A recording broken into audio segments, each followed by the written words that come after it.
Este é um trabalho voluntário, sem fins lucrativos, que oferece livros gravados em MP3 para aqueles que não têm condições de ler livros impressos. Para ouvir este e outros livros gratuitamente na íntegra, acesse nosso canal e leia as instruções na aba Sobre. Este livro foi gravado para o uso exclusivo da pessoa com deficiência visual, não podendo ser comercializado de acordo com a Lei nº 9.610, de 19 de fevereiro de 1998. Faixa 5, Capítulo 1. Você não é a sua mente. O maior obstáculo para a iluminação. Iluminação. O que é isso? Por mais de 30 anos, um mendigo ficou sentado no mesmo lugar debaixo de uma marquise, até que um dia uma conversa com um estranho mudou sua vida. Tem um trocadinho aí para mim, moço? Murmurou, estendendo mecanicamente seu velho boné. Não, não tenho, disse o estranho. O que há nesse baú debaixo de você? E ele respondeu, nada. Isso aqui é só uma caixa velha. Já nem sei há quanto tempo sento em cima dela. Nunca olhou o que ela tem? Perguntou o estranho. Não, ele respondeu. Para quê? Não tem nada, não. Dá uma olhada dentro, insistiu o estranho antes de ir embora. O mendigo resolveu abrir a caixa. Teve que fazer força para levantar a tampa e mal conseguiu acreditar ao ver que o velho caixote estava cheio de ouro. Eu sou o estranho sem nada para dar, que está lhe dizendo para olhar para dentro, não de uma caixa, mas sim de você mesmo. Imagino que você esteja pensando indignado, abre aspas, mas eu não sou um mendigo, fecha aspas. Infelizmente, todos que ainda não encontraram a verdadeira riqueza, a radiante alegria do ser e uma paz inabalável, são mendigos, mesmo que possuam bens e riqueza material. Buscam do lado de fora migalhas de prazer, aprovação, segurança ou amor, embora tenham um tesouro guardado dentro de si que não só contém tudo isso, como é infinitamente maior do que qualquer coisa oferecida pelo mundo. A palavra iluminação transmite a ideia de uma conquista sobre-humana, e isso agrada ao ego, mas é simplesmente o estado natural de sentir-se em unidade com o ser. É um estado de conexão com algo imensurável e indestrutível. Pode parecer um paradoxo, mas esse abre aspas, algo, fecha aspas, é essencialmente você e, ao mesmo tempo, é muito maior do que você. A iluminação consiste em encontrar a verdadeira natureza por trás do nome e da forma. A incapacidade de sentir essa conexão dá origem a uma ilusão de separação, tanto de você mesmo quanto do mundo ao redor.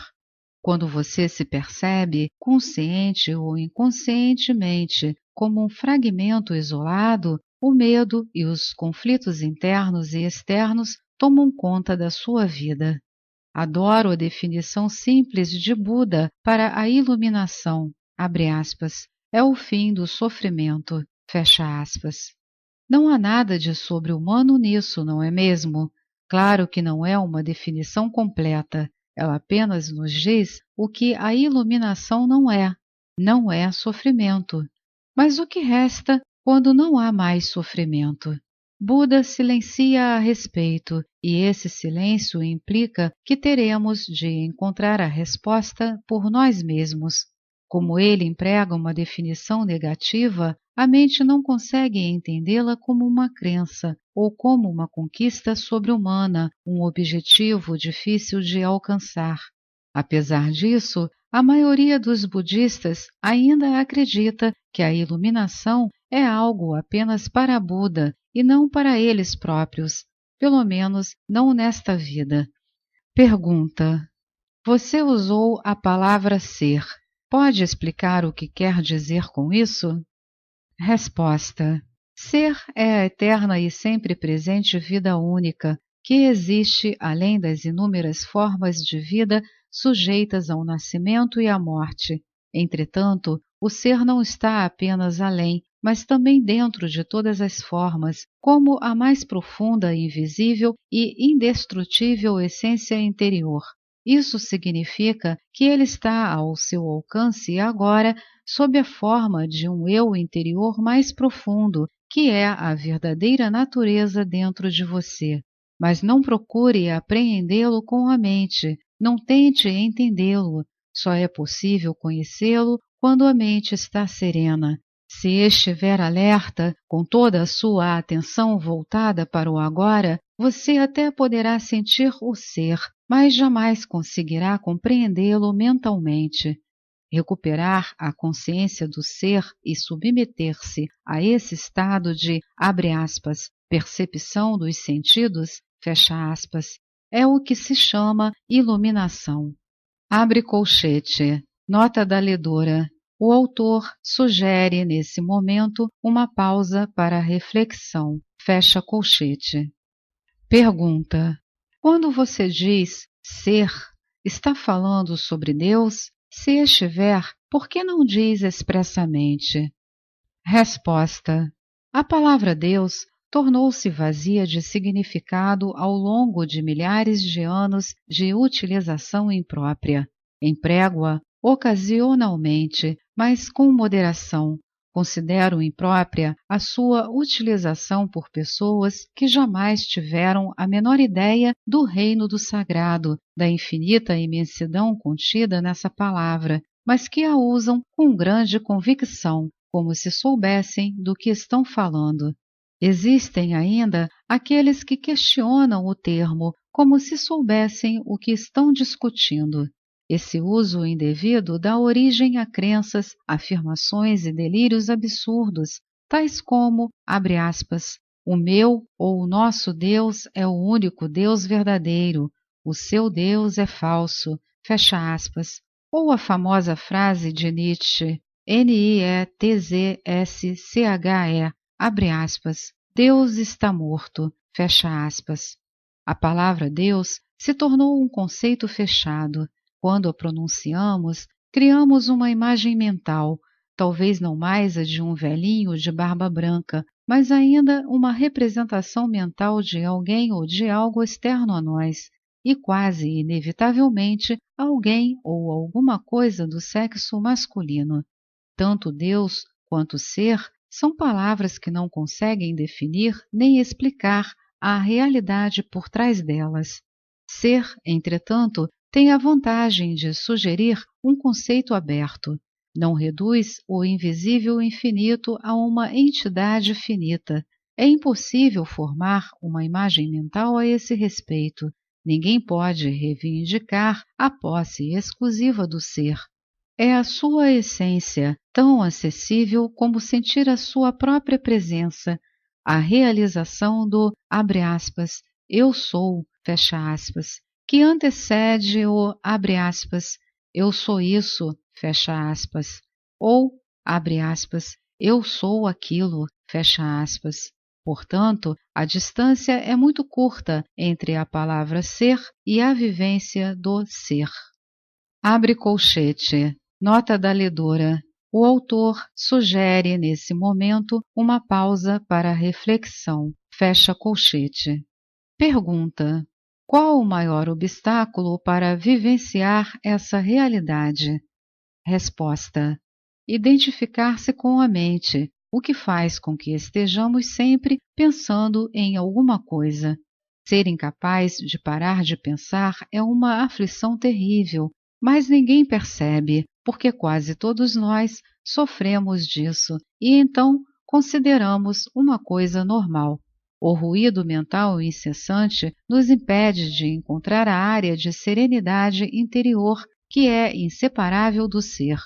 Isso faz com que a mente crie um falso eu interior que projeta uma sombra de medo e sofrimento sobre nós. Examinaremos esses pontos detalhadamente mais adiante. O filósofo Descartes acreditava ter alcançado a verdade mais fundamental quando proferiu sua conhecida máxima: abre aspas, penso, logo existo, fecha aspas. Cometeu, no entanto, um erro básico ao equiparar o pensar ao ser e a identidade ao pensamento. O pensador compulsivo, ou seja, quase todas as pessoas, vive em um estado de aparente isolamento, em um mundo povoado de conflitos e problemas. Um mundo que reflete a fragmentação da mente em uma escala cada vez maior. A iluminação é um estado de plenitude, de estar, abre aspas, em unidade, fecha aspas, e, portanto, em paz. Em unidade tanto com o universo quanto com o eu interior mais profundo, ou seja, o ser. A iluminação é o fim não só do sofrimento e dos conflitos internos e externos permanentes, mas também da aterrorizante escravidão do pensamento. Que maravilhosa libertação! Se nos identificamos com a mente, criamos uma tela opaca de conceitos, rótulos, imagens, palavras, julgamentos e definições que bloqueia todas as relações verdadeiras. Essa tela se situa entre você e o seu eu interior, entre você e o próximo, entre você e a natureza, entre você e Deus. É essa tela de pensamentos que cria uma ilusão de separação, uma ilusão de que existe você e um, abre aspas, outro, fecha aspas, totalmente à parte. Esquecemos o fato essencial de que debaixo do nível das aparências físicas formamos uma unidade com tudo aquilo que é. Por, abre aspas, esquecermos, fecha aspas, quero dizer que não sentimos mais essa unidade como uma realidade evidente por si só. Podemos até acreditar que isso seja uma verdade, mas não mais a reconhecemos como verdade. Acreditar pode até trazer conforto. No entanto, a libertação só pode vir através da vivência pessoal. Pensar se tornou uma doença. A doença acontece quando as coisas se desequilibram. Por exemplo, não há nada de errado com a divisão e a multiplicação das células no corpo humano, mas quando esse processo acontece sem levar em conta o organismo como um todo, as células se proliferam e temos a doença. Se for usada corretamente, a mente é um instrumento magnífico. Entretanto, quando a usamos de forma errada, ela se torna destrutiva. Para ser ainda mais preciso, não é você que usa sua mente de forma errada. Em geral, você simplesmente não usa a mente. É ela quem usa você. Essa é a doença. Você acredita que é a sua mente. Eis aí o delírio. O instrumento se apossou de você. Pergunta: não concordo muito com isso. É verdade que penso muito sem um objetivo definido, como a maioria das pessoas, mas ainda posso escolher como usar a minha mente para ter e conseguir coisas, e faço isso o tempo todo. Resposta: só porque podemos resolver palavras cruzadas ou construir uma bomba atômica, isso não significa que estejamos usando a mente. Assim como os cães adoram mastigar ossos, a mente adora transformar dificuldades em problemas. É por isso que ela resolve palavras cruzadas e constrói bombas atômicas. Mas essas coisas não interessam a você. Pergunto então, você consegue se livrar da sua mente quando quer? Já encontrou o botão que a, abre aspas, desliga? Fecha aspas. Pergunta: a ideia é parar de pensar completamente? Eu não consigo, a não ser por 1 ou 2 segundos. Resposta: então é porque a mente está usando você. Estamos tão identificados com ela que nem percebemos que somos seus escravos. É quase como se algo nos dominasse sem termos consciência disso e passássemos a viver como se fôssemos a entidade dominadora.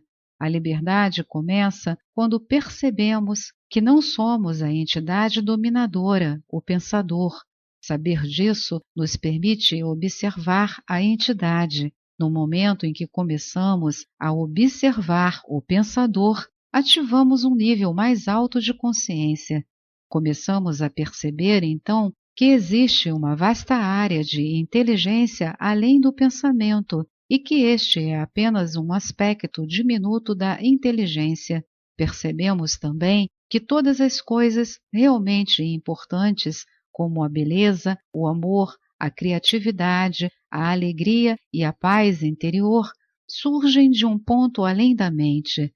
É quando começamos a acordar. Abre colchete. Nota da ledora. O autor sugere, nesse momento, uma pausa para reflexão. Fecha colchete.